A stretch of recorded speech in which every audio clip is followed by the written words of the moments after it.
Hey everyone, welcome back to another video. Today we are going to be starting a series on creating an FPS game using Mirror with Unity. So what you need for this project? Well, you don't need much. I'm using the input system, and then of course I also have the Mirror package already installed. Now, I did do something a bit wrong. I imported the examples. You don't really want to use the examples. I'm just going to delete them. Cool, they've been deleted. Awesome. Alright, we're going to start by making a network manager object. Now, this is going to contain the KCP transport and the network manager on it. Plus, we're going to add a network manager HUD to it also. Now, the network manager is how we connect to the server. The KCP transport is able to send us to the server using a port. And then the network manager's HUD is just going to show us what the current state of the server is. I'm also just going to delete this. No, I will not delete the camera. We're going to keep it in. I'm going to create a new game object and call it player. It's just an empty game object for now. Why is my hand so bad? Anyway, we're gonna add the character controller component to it and also make a new component called FPS controller. I'm just gonna chuck all my scripts into a folder just to keep it all nice and tidy. Cool. Now, currently we actually cannot see our player, and that can be a bit annoying. As you can see, it is invisible, especially to other players. That will be a pain in the ass. So what we're gonna do is we're gonna add a capsule to it. And usually I find that setting the scale to these of 0.6 or 0.75, I'm going to do 0.6, usually works quite well, apart from the Z axis. I usually keep that as 1.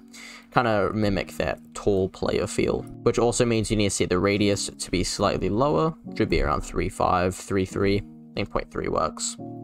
We're also going to remove the capsule collider off the capsule, and I'm going to call this player body. Awesome. Let's get into coding this. Before we do that though, I'm just going to drag the player camera on the main camera under the player camera and player and call it player camera. And we'll reset its transform so it sits at the top of the head. I'm just going to drag that down a bit. And last of all, I'm just going to create a plane and quickly give it a texture. Sweet. Before we code this, I'm going to create a new folder called resources, and I'm going to make a prefab of the player. And then I'm also going to set the prefab of the player to be the player prefab under network manager. And as you can see, it comes up down here, player prefab must have a network identity. So let's add one. Let's give it a network identity. And also we're going to need a network transform on here, and we need to enable client authority on the network transform. The network transform simply just updates the server on whereabouts the player currently is in the world. I'm just going to remove the start and update methods, and I'm also removing the top 2 dependencies, and I'll be adding one more using the Unity engine.input system. Now this is only for the new input system only, so if you're not using that, simply just leave it blank and you can just do all this input yourself. We're going to make a public transform called the player root, and a public transform called the player cam. We're going to make a public float called the camera sensitivity, and just above these I'm actually just going to create a header called camera. I'm going to make another header, call this movement, and let's create the movement. Public character controller, public float speed. Well, I'm not going to worry about sprint speed right now, as this is just, we're just going to create a basic FPS controller that we can add stuff onto it in a future episode. And I'm also going to make a public transform called feet, and a boolean called is grounded. We're also going to make the character controller not public, as we will just be getting that, and which means we're going to require the component type of character controller up top. That should be good. Then down, we're going to make another header called input, and this right here is for the new input system only again. So if you're doing your own input, obviously don't follow this step from now on. I'll just comment this out. I'll be using a public input action, and we're going to call this the move. We're going to make a public input action and call it the jump, which also reminds me up here, we need a public float called jump height. And we also need a public input action mouse X and a public input action mouse Y. Then we're going to be using the onEnable method and then enabling all our input. Which also means that we need to use onDisable and disable a movement onDisable. Awesome. Now we're gonna, in start method, we're gonna be setting our controller is equal to get component character controller. Once we've done initializing our component of FPS controller, we can put in an update method. We can start gathering the mouse input. We can make a new vector2 called mouse, and let's set it equal to a new vector2, and we can read the values from the mouse. We can go mousex.read value, and in I don't even know what you call these, sharp brackets, we'll call them sharp brackets, we can read a value of float, and then we can also go mouse y.read value, type of float, and we can multiply these by the sensitivity. Then down we can set these into float. So we can, up top we'll make a float called rotx and a float called roty. We'll be doing rotx minus equals to mouse.y. Now the reason why we're using, actually we're going to call this mouse input to avoid confusion. Now, the reason why we're minusing the rotx by y is because of the way that the mouse works. Y is up and down, and in Unity, the rotation is up and down for on X. So, therefore, we have to use Y for X. And we also do roty plus equals to mouse input.x. If you don't do the minus here, it will be flipped and inverted, which isn't a nice experience, which also means we're going to clamp this so then you can't go behind the player, which is also not a nice experience. And we'll be clamping it between -90 and 90, aka down and up. Cool, now we can apply this rotation to the player. Player_root.rotation is equal to quaternium.Euler, or Euler, however you want to say. I prefer Euler. Me and my friend got into an argument about that. Quaternium.Euler, and putting in the 0f, roty, and 0f, because we don't want to rotate on any other axis other than left and right, or, you know, side to side. Then we can do the player cam.local rotation instead of world rotation is equal to quaternium.Euler, and here we can go, we can input the rotx, 0f, and 0f. Cool. This should work pretty well. I'm just going to remove these privates from the voids for no reason. This should work pretty well as a camera controller, so let's check it out. Now, to edit this, we need to go into resources and player and edit everything in here. Set the player root. We can set the player cam. We can set the camera sensitivity to 1 for now. We can set the speed to 2, jump height to 1.5. It doesn't really matter. And the feet will make a feet here and set this to -0.95 or 0.975, which one you prefer. It doesn't really matter, as long as it's just above. And now we can get some input. So here we're going to add a binding. And we're gonna, right here, we actually can't really get anything. But we can get delta x and y, yeah. Okay, delta x. We need delta x mouse. You can add one here by clicking add binding. Mouse y, we're gonna add binding. And here we're gonna get the mouse and we're gonna get the delta y. Cool, so now if we click play, we're gonna host a server. Apparently we haven't set the player prefab. We haven't, no. We're also going to set the player prefab here, and just for the sake of it, we're going to go edit, project settings, we're going to go to editor, scroll down, and we're going to click enter play mode options. This is going to remove the reloading that happens that Unity does while trying to load up the game, and it starts up instantly. Now if we click play, as you can see, we have a pretty nice play controller, although it is very sensitive, so we're actually going to turn down the sensitivity ever so slightly. We're going to probably put it to maybe 0.33.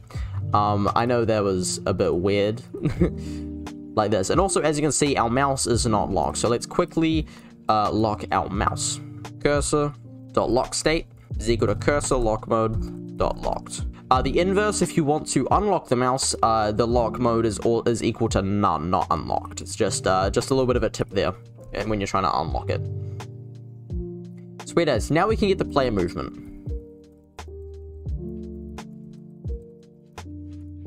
And here we're gonna make a vector 2 called move input, and let's set it equal to move dot read value vector 2 multiplied by our speed.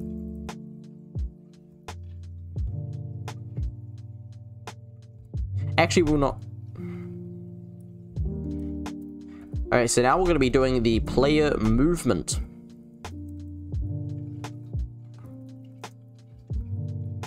So here we can make a vector 2 called move input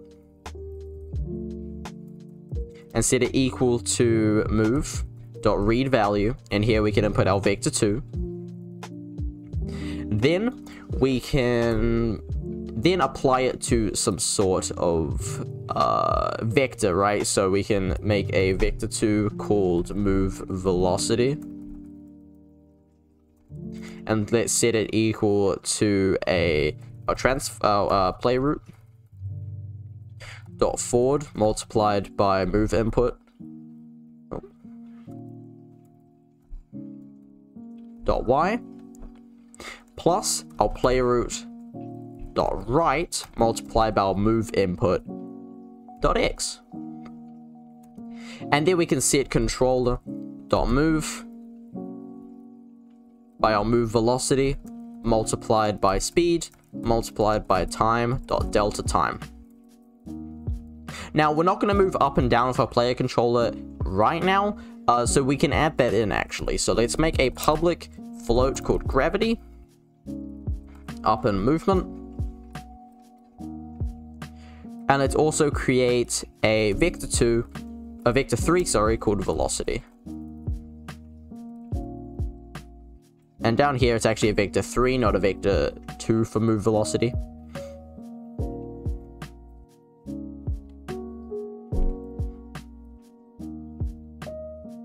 Cool. So now we can know velocity minus equals to vector 3 dot up multiplied by time dot delta time multiplied by gravity.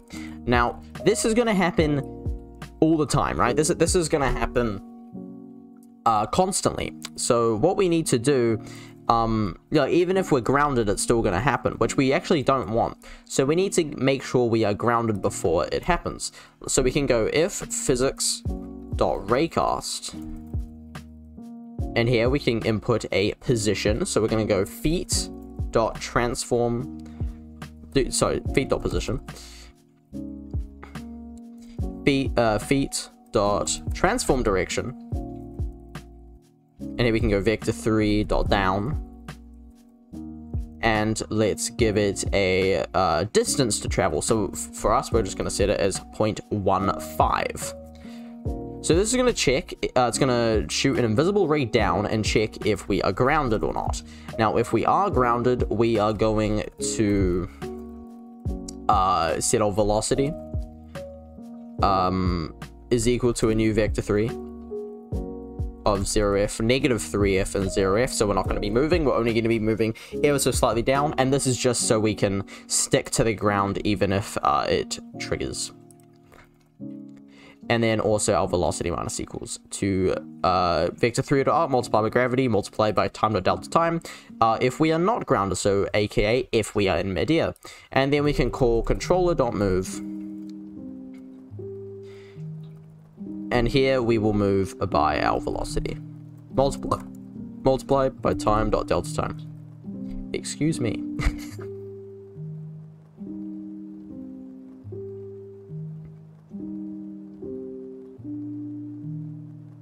Next, we'll also make a void called jump. Now this will contain our code to jump, and inside we'll go velocity is equal to velocity.y, sorry, is equal to mathf dot square root, And here we're going to multiply 2, multiplied by our jump height, multiplied by our gravity. And in here, we can check if our jump dot performed and we're going to input our context, sorry, plus equals to our context, and we can then set a function for it to do, and we're going to be setting the jump function for it to carry out, and we'll be doing this after our velocity is set to -3, so then we can jump and the physics raycast does not trigger, therefore letting us jump. This should be it. We're going to do a test. There will most likely be an error in my code. Really? Holy. Must be getting better. Okay. Well, let's quickly set up the move input. So move input's going to take an up, down, left, right composite. And here I'm going to go path. I'm going to go listen. This is for the up, right? I just need to make sure. It is. Up, down, left, right. And here we can go up. So W on keyboard. Down. S. A. And D. And our jump is going to be just the regular jump input that every game should use, which is space. Or if you're on controller, it's A. And we're going to be seeing the gravity is 9.81. Cool, let's click play and see what happens.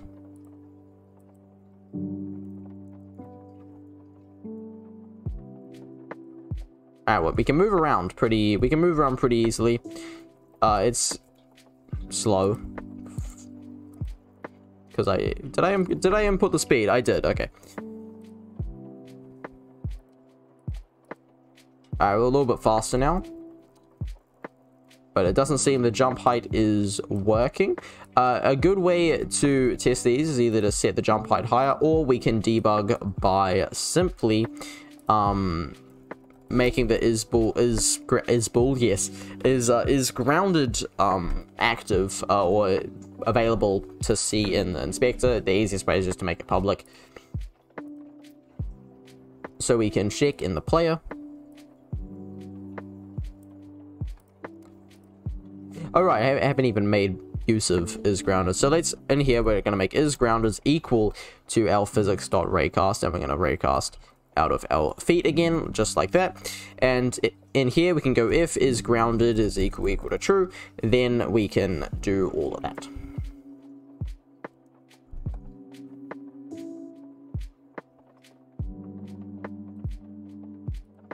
Host, and let's see our issue.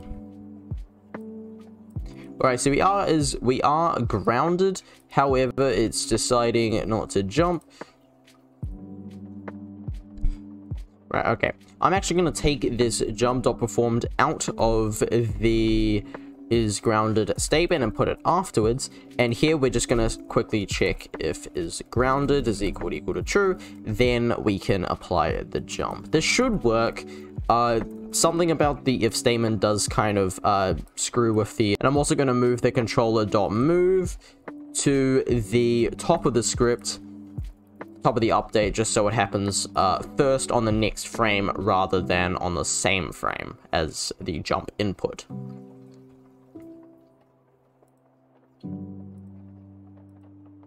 And as you can see, okay, it's jumping. We have it. We fixed our issue, and we good. Okay, but however, if I build the game and we see what happens, you will see that it's less than savory, I guess you could say, in what happens. Spoiler alert, it doesn't really work. I'm just going to put it in a game folder and build it, and let's see what happens. Once the build's complete, we are going to get our files, and if I click play on this, it's going to play, and I'll show you the issue.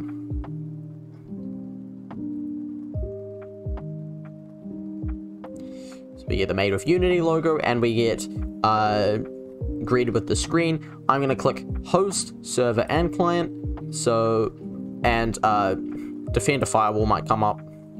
I just allow access to everything.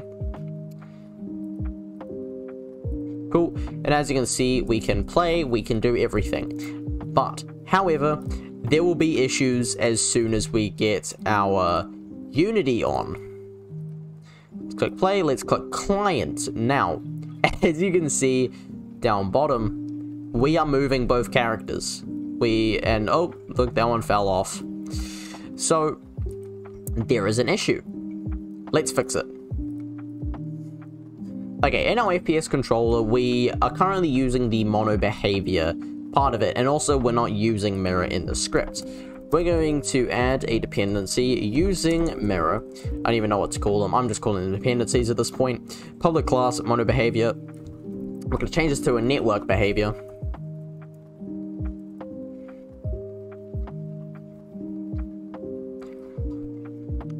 Then in start, we can check if is local player. Now this is going to check if we are currently the person viewing the script. Now, which shows us what is actually happening in mirror, is that each player is running the script, and it means that if is local player is not equal to true, then it's not going to do any of this stuff for the other person. We can also put this in front of the update, and also to prevent the camera from showing on both screens, we can also expand this as local player method, or not method, if statement, sorry, and we can go player cam dot game object dot set active false. A better way to do this actually would be dot get component camera dot enabled false. As we might actually put the gun onto the player camera, therefore we wouldn't want it to do anything. Now if we go back to Unity, build the game,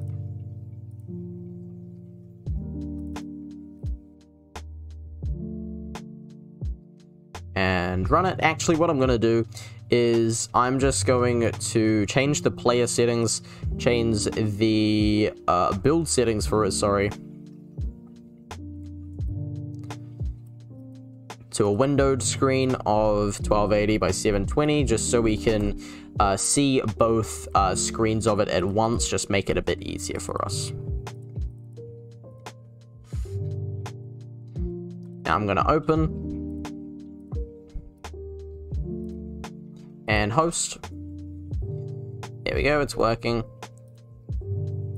And client. And as you can see, it's not being as annoying anymore. We can walk around, we can interact with each other, we can have a good old time interacting in this in the metaverse. This is what the metaverse is, guys. It's not looking good.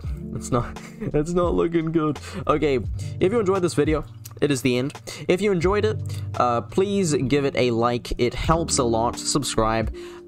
Wait for part 2 is coming out soon.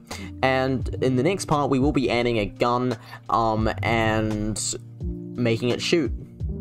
And then the third part, we'll be doing player health. Anyway, guys, hope you have a great day, and I'll see you guys next time.